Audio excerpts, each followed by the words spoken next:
이렇게 잎을 누런 잎이 있다고 하시면 이렇게 따주시면은 금세 무가 잘 자라줄 것입니다.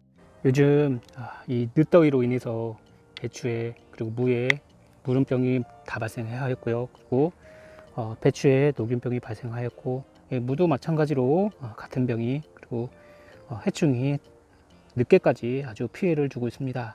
자, 배추 같은 경우에는 녹균병 치료를 위해서 살균제를 꼭 해주셔야 되고, 수세가 떨어지기 때문에 녹균병 방제를 해주실 때는 꼭 영양제 함께 해주시고, 그 중에 해조 추출물 해주시면 좋습니다. 이제 배추가 35일째인데 결구가 되고 있습니다.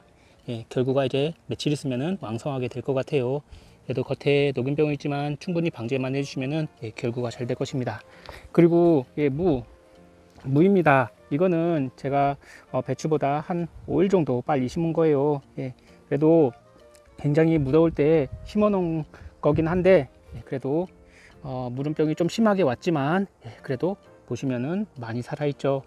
자, 이 시기에는 이 무 관리 이렇게 해주시면 좋습니다. 지금 무가 무름병이 많이 왔고, 또 온 곳은 제가 이렇게 해주니까 많이 회복이 되더라고요. 보통 저는 무는 잎을 따주지 않습니다. 하지만 이 시기에는 아무래도 안 좋은 잎, 이 누런 잎, 처진 잎, 이런 병든 잎 같은 것은 무잎은 꼭 따주셔야 될 것 같습니다. 그래야지 이런 것을 이제 따주고 이렇게 좀 치워주시면은 아무래도 통풍도 잘 되고 햇볕도 잘 들고, 그다음에 바람이 잘 통하기 때문에 습해지지도 않고 병도 걸리지 않습니다. 보통 무잎은 멀쩡한 잎, 이런 좋은 잎은 따시지 마시고요. 보통 이런 잎을 따주세요. 이렇게 처진 잎, 병든 잎, 그리고 이렇게 무름병이 약간 오고 물러버린 잎, 이런 잎을 주로 따주시면 좋습니다. 대신에 따실 때 막 흔드시지 마세요. 막 흔들게 되면은 이 무가 흔들리면은 나중에 못난 무가 될 수가 있습니다. 그리고 우선은 첫 번째는 쏘꼼을 해주셔야 돼요. 이렇게 여러 개의 무가 있으면은 병도 걸릴 수 있고, 그다음에 무가 제대로 크지 않습니다. 따라서 딱 이런 무는 물을 딱 좋은 거 하나만 남겨놓고 모두 싹 제거를 해주시고, 이렇게 땅에 닿고 누렇게 된 잎, 이런 잎은 미리 제거를 해주셔서 무가 잘 자랄 수 있게 해주세요.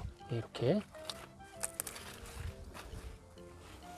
무에 무름병이 심하게 왔습니다. 이런 것은 가망이 아예 없어요. 이렇게 아예 줄기가, 무가 이렇게 썩어버리는 것은 가망이 없습니다. 이런 것은 과감하게 뽑아 주셔야 되고, 이것도 윗부분이 썩어가고 있습니다. 올해 이런 무가 많은데 보통 고온이거나 다습한 환경에서 이런 게 많이 발생합니다. 따라서 병이 이병될 수 있으니까 다른 무에 걸리지 않게 해주시는 게 좋고, 그 다음에 배추에 요 잎을 쭉 따주세요. 처진 잎, 병든 잎을 따주시고, 그 다음에 통풍이 잘 되는 환경을 만들어 주시면 됩니다. 과습되지 않는 환경을요, 이렇게 잎을 따주시면 됩니다.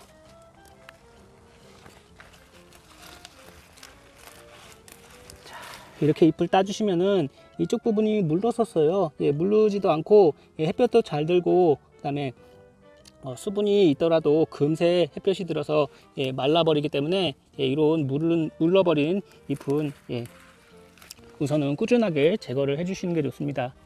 지금 한 번 정도만 해주시면은 더 이상 무가 물러서 죽는 일은 없을 거예요. 그냥 두시면은 무름병이 걸려서 죽어버릴 수가 있습니다. 이쪽 부분이 아무래도 무 잎을 잘라줬기 때문에 금세 아물고 상처를 치유합니다.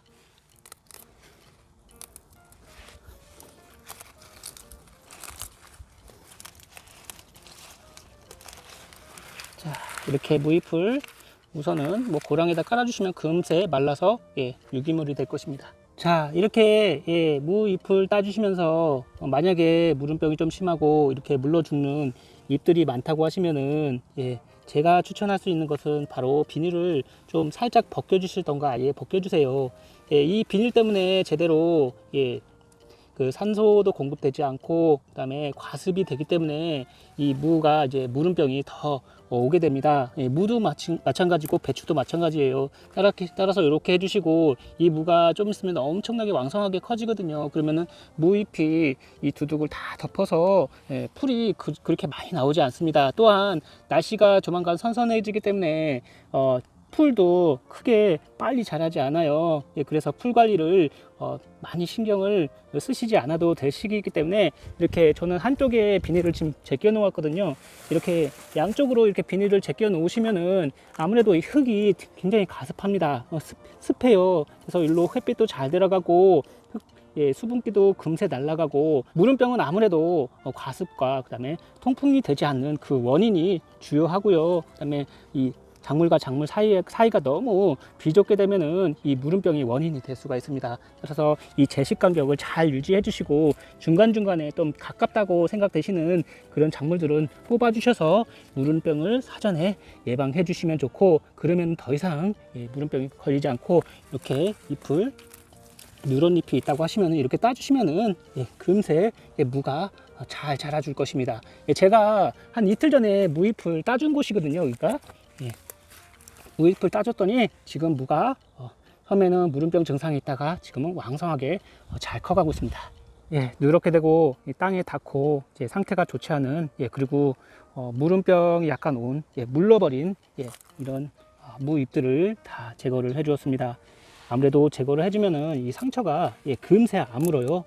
따라서 너무 멀쩡한 잎을 모조리 따시지 마시고, 이 잎을 너무 많이 따시면은 이 무가 크지 않아요. 광합성 할 수 있는 잎은 일정 대수만큼 남겨두셔야 됩니다. 지금 시기는 아무래도 무름병이 계속 오는 시기이기 때문에 이 무 배출을 잘 살리기 위해서는, 무 같은 경우에는 이 잎을 처진 잎을, 그리고 병든 잎을, 그 다음에 무른 잎을 따주시는 게 좋아요. 여기 보세요.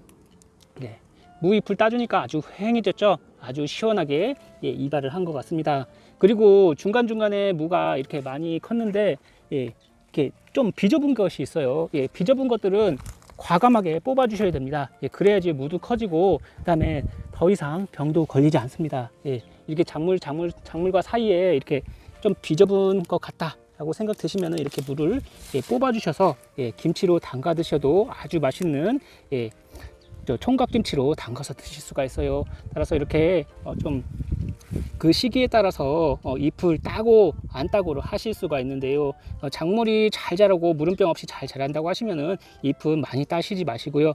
지금 시기 같이 이렇게 늦가을까지 무더운 시기에는 아무래도 과습이 되고 덥기 때문에 잎을, 병든 잎을, 그다음에 처진 잎을 이렇게 미리 따주시는 게 좋습니다. 아무래도 금세 잎이 자라기 때문에 작물 생장에는 큰 문제는 없을 거예요.